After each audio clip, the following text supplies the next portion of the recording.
If you're struggling to find the right controller settings, you're in the right place, because in today's video I'm going to be giving you your perfect settings and sensitivity on controller, so make sure you watch to the very end. Please be sure to like and subscribe. Without further ado, let's get into it. So the first tip is finding your playstyle. So you need to figure out if you want to be a fast player or a slow player. Once you know the answer to this question, you can then start to build your perfect controller settings. So for example, I'm a fast player, so here are my settings. As you can see, I play on a 2.1 build and edit mode, which is a fast sensitivity. Now 2.1 is a good starting point, but if this is too fast for you, what you want to do is lower it to 2 on both and then go into creative and free build. When free build, you want to make sure that you're not too fast.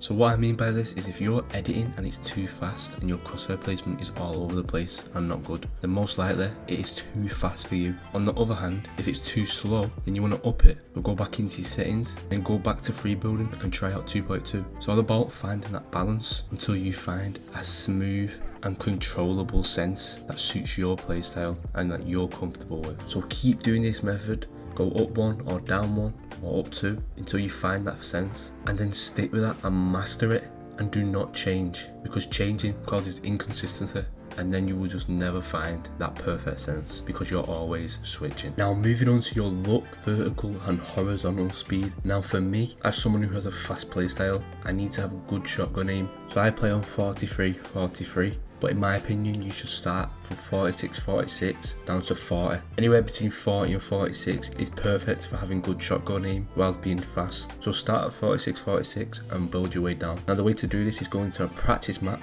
So for example, Rage's Mechanics Training Map V5 is a very good map for this. So go into the aim section and go on shotgun flicking. Now the reason shotgun flicking is very good to practice finding your perfect look and vertical speed is because if your flicking is too slow, you're gonna know, because your shotgun will not shoot fast enough and you will not turn fast enough to hit the bot. But if it's too fast, then you might turn too fast and miss the bot. You just want to find that in between where you're constantly hitting the bot. Okay, you might miss a few shots, but if your flicking is consistent and you hit headshots or hit the bot nearly all the time, then you know that sense is perfect for you. So start from 46, build your way down, and then once you find it, again, stick with it and master it. Now moving on to your ADS sensitivity. Now a good starting point for this is 10%. So what you want to do is you want to stay in the same map, go over to the aim section again and go on horizontal tracking. Now why this is good is because the bot's going to be moving and you're going to be using your AR to track the bot. Now if your ADS sense is not catching up to the bot, meaning it's behind the bot every time you're shooting, then most likely your ADS sense is too slow, so you need to up it by 1, so go to 11%. But if it's too fast for you, then go down to 9%.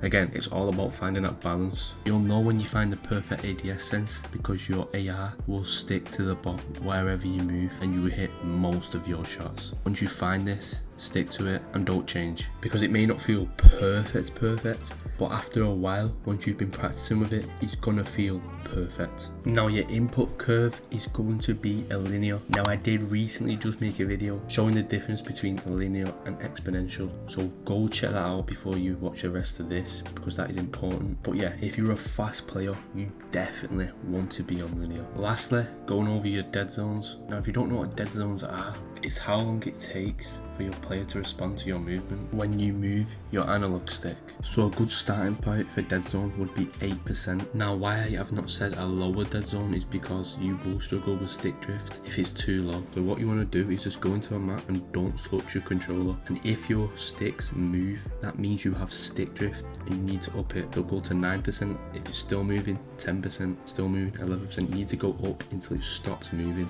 You've found your dead zone. Now if it isn't moving, then you can actually play around and go lower if you really want to. I wouldn't go below 5% because then you will eventually get stick drift because of this. So just stay between 5 and 8% and play around in that sort of section, and then when you find it, just stick with it, don't change. Now for slow players, honestly, a lot of these tips I showed in the fast player section still apply here too. So free building, flick training, testing your sensitivities and finding your perfect dead zones, all of that helps no matter what your playstyle is, but the difference is how you apply them. So as a slow player, you're not trying to be quick. You're probably someone who plays a lot slower and smarter. So like holding edits, taking your time with peaks. Instead of focusing on pure speed, you're using the same drills to lock in your consistency and control, but you're doing this at a slower rate because remember, you're a slower player. Now you may be thinking, I don't have slow settings to go off so I can do this. Well, I have actually got the best player for this, and that is Reet. Reet has really good controller settings for the slower players. So what I'm going to do is going to show you his controller settings, then you want to copy them all. You're not going to be keeping all these settings, this is just going to be a good starting point. So here are Reet's settings.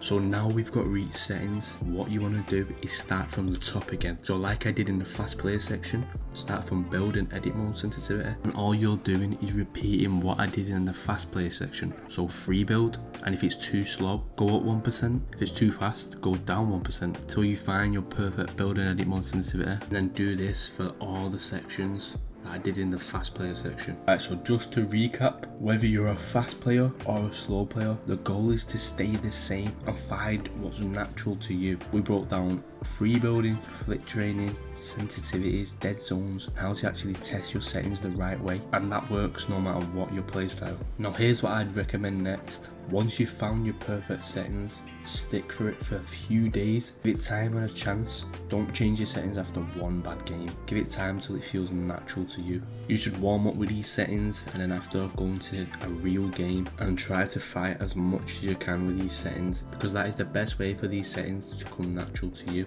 so that you improve. Now that is the end of the video. If this video did help, please be sure to like, comment and subscribe. Also let me know in the comments if you're a fast or slow player. But yeah, I hope this video did help you out in any sort of way, and hope you enjoyed. Just remember, don't stress about being perfect straight away. It all takes time and consistency. Appreciate you all watching till the end, and yeah, until next time, say